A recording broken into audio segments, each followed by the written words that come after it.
Yesterday, Secretary General Rutte announced big new capabilities for NATO: airlift, refueling, area surveillance. But when President Trump arrived, all he talked about was the refusal of the allies to participate in the attack on Iran. Is there a mismatch between alliance leaders who want to talk about what NATO can do and a president who's fixated on what NATO won't do? The alliance is a defensive alliance. It's not an offensive alliance. The President of the United States had a desire for more offensive support with respect to the Iran conflict, and it wasn't a direct ask of Canada. We didn't have the capabilities. We're not relevant from a base perspective in that theater, and that's between him and specific NATO allies. Right and early. We got the early slot this morning.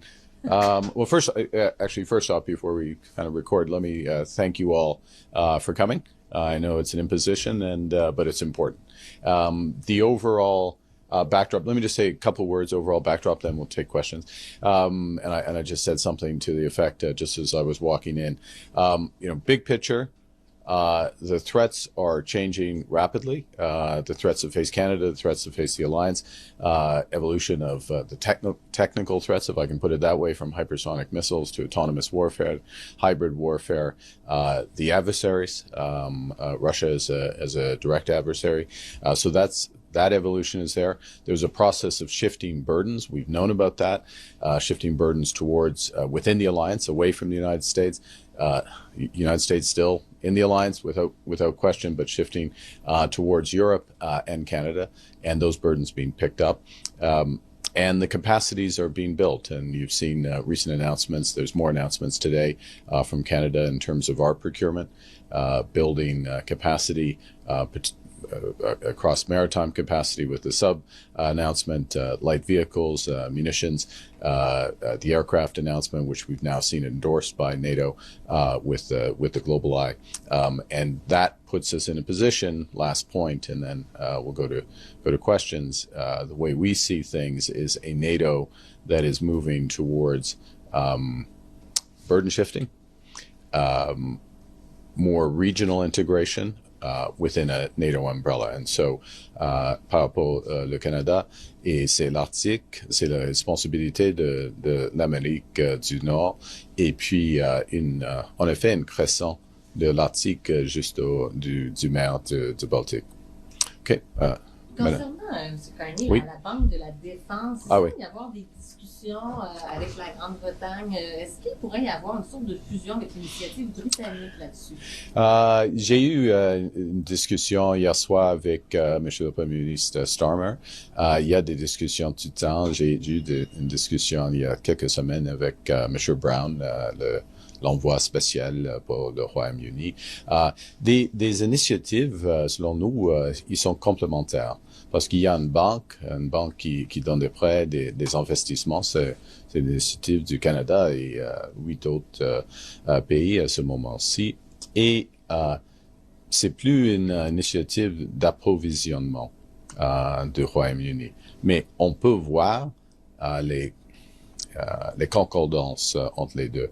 Parce que si on a l'approvisionnement prévisible, c'est plus facile de financer des petites et moyennes entreprises, par exemple. Alors, il y a des discussions. Je suis sûr que les discussions vont intensifier sur cela, parce que c'est une alliance, au fond. Can we have that in English? I'll shorten it. Complementarities between the two initiatives. The MDM, the initiative of the United Kingdom, is pretty much a procurement initiative, sovereign procurement. There's an obvious complementarity between that and a bank, which is what the DSRB is. If you have more predictable procurement, it's easier to finance against it.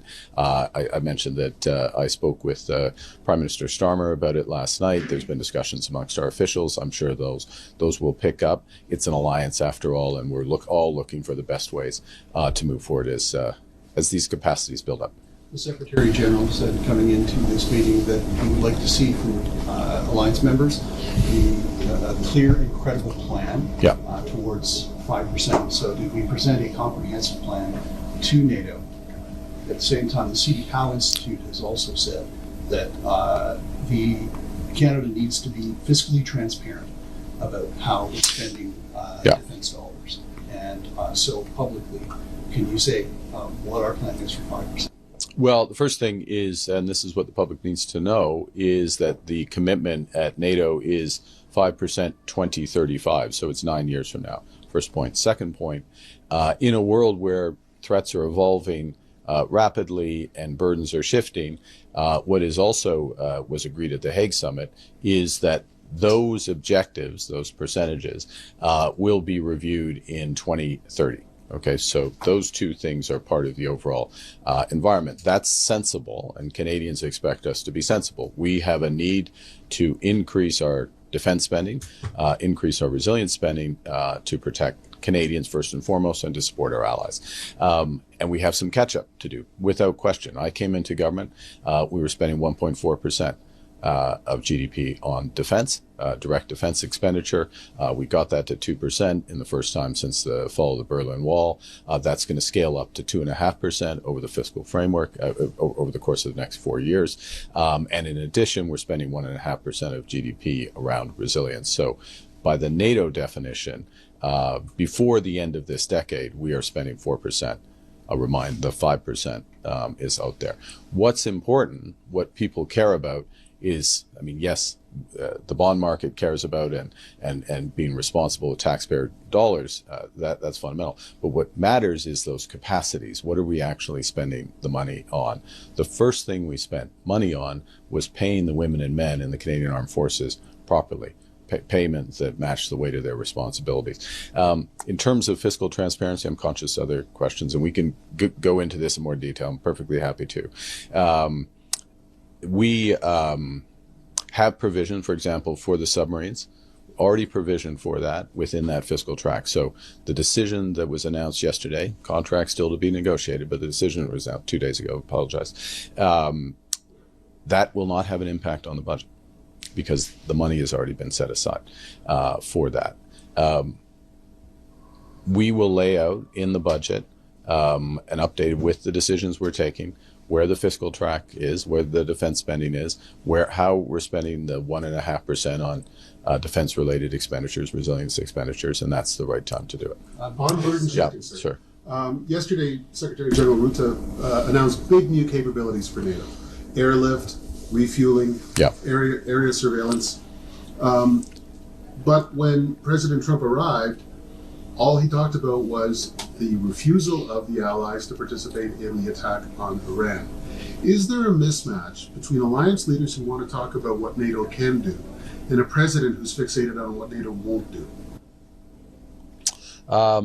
The alliance is a defensive alliance. It's not an offensive alliance. And in a world of evolving threats, it's important that we, as your question suggests, that we put ourselves in a position where we can defend our citizens. And that defense, that robust defense, has to be highly, highly credible to deter attacks and prevent the type of suffering we're seeing in Ukraine.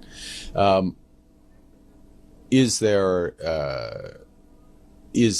more to do in order to be in that position? Without question. And what Canada looks to in these meetings and all related meetings and interactions is to identify where those gaps are and help to close them and to do so in a transparent way. And that's a process, that's an iterative process.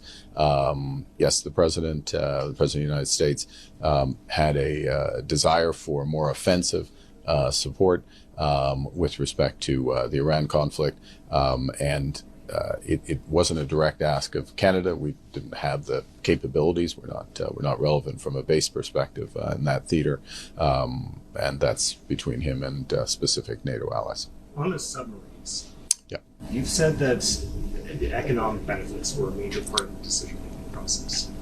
What was it that clinched it for the winning preferred bidder? Yeah.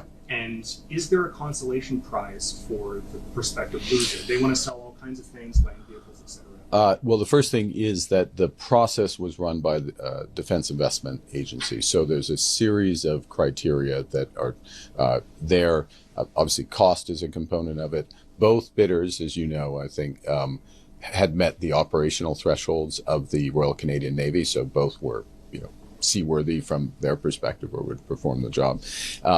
One of the, there's a set of related issues, though, such as sustainment. So how do we make sure that these subs are available for decades? Where does that sustainment take place? How is that expertise transferred from the bidders to Canadians and Canadian businesses, so that Canada is doing the sustainment? There's associated industrial and technical benefits that came with both of the bids, which were evaluated. So it was a series of criteria and matched or assessed on a pairs basis. If you were allocating a score of 10. Who do you give it? The 7-2 and the 3-2. That's effectively the process that the DIA takes. To the second part of your question,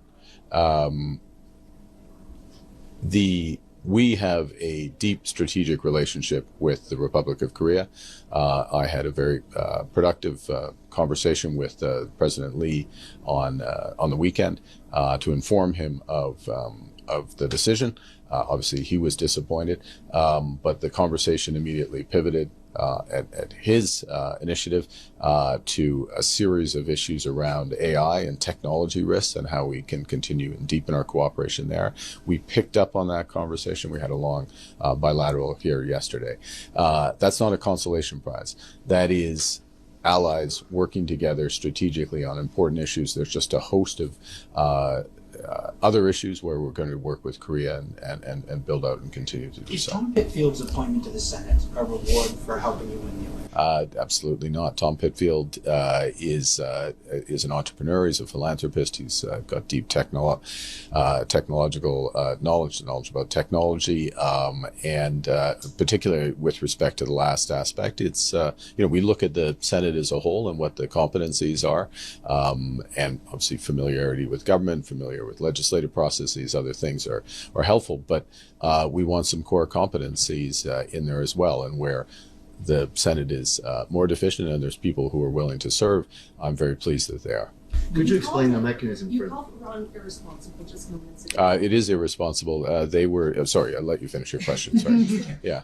What do you make of the U.S. strikes yesterday, and do you think the peace deal is threatened? Well, Vous pouvez répondre en français. en français, ok, merci.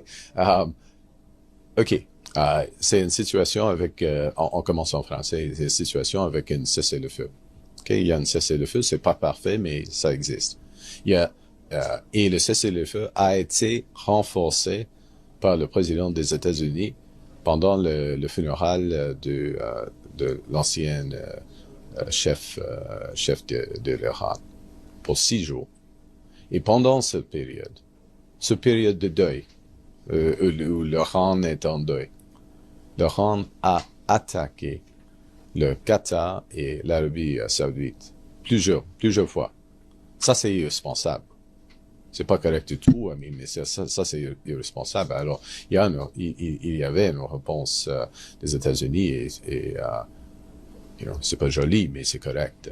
Alors, oui, la situation est fragile. Le Canada veut que tous les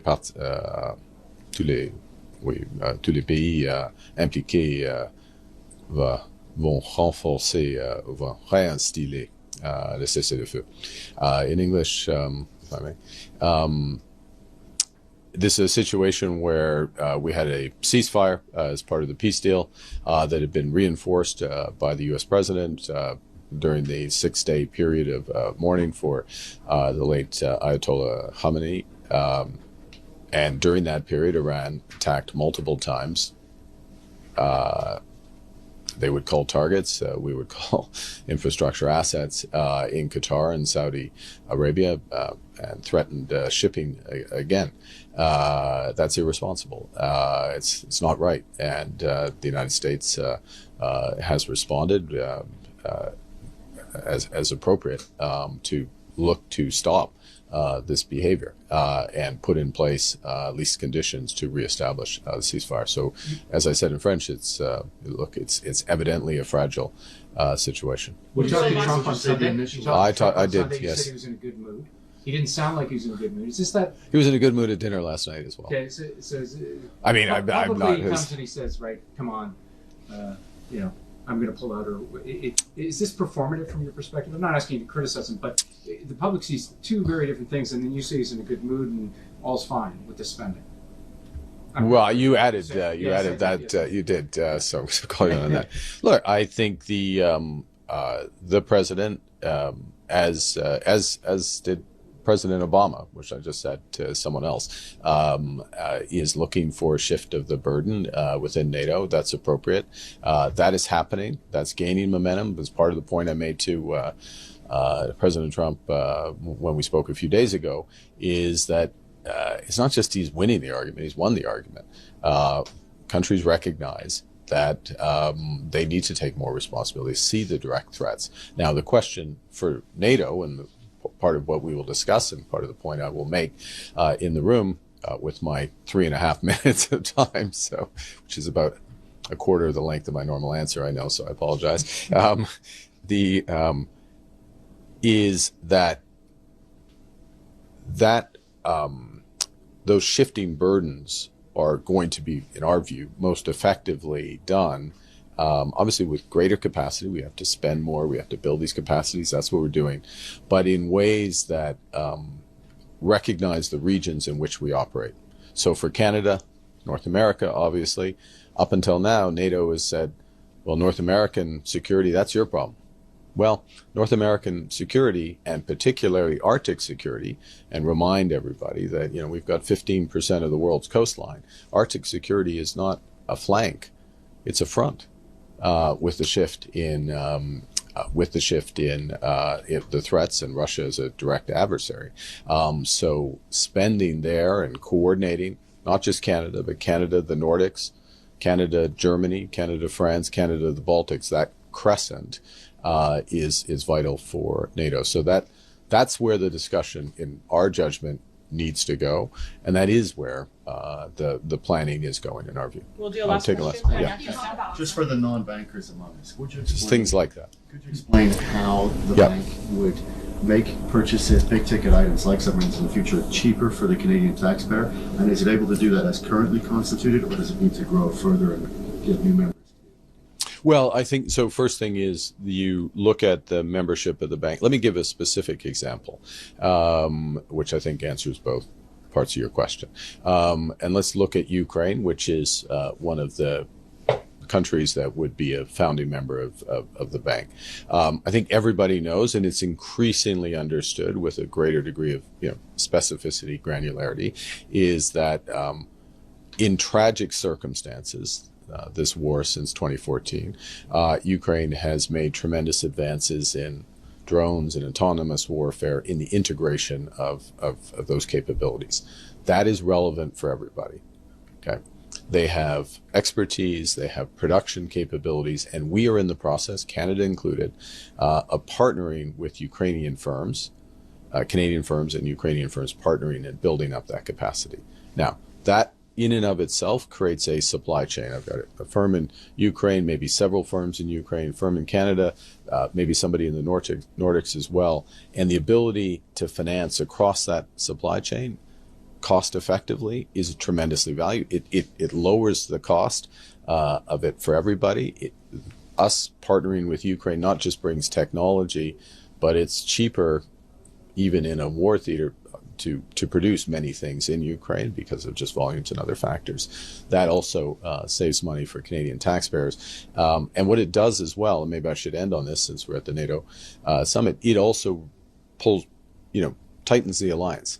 It's another mechanism that builds the alliance together. And I think if I can just make one adjacent point, and this goes to taxpayers, what we don't want to do is to all build up in silos. That's very, very expensive. It's not a true alliance. It can be human nature to do that, say, okay, we need this capability. And so what Canada's been focused on is, and this, you've heard us say this many, many times, working with like-minded partners so that we exploit those complementarities, and I mean exploit in a positive sense, and that's part of what we're seeing. We see it with the GlobalEye aircraft.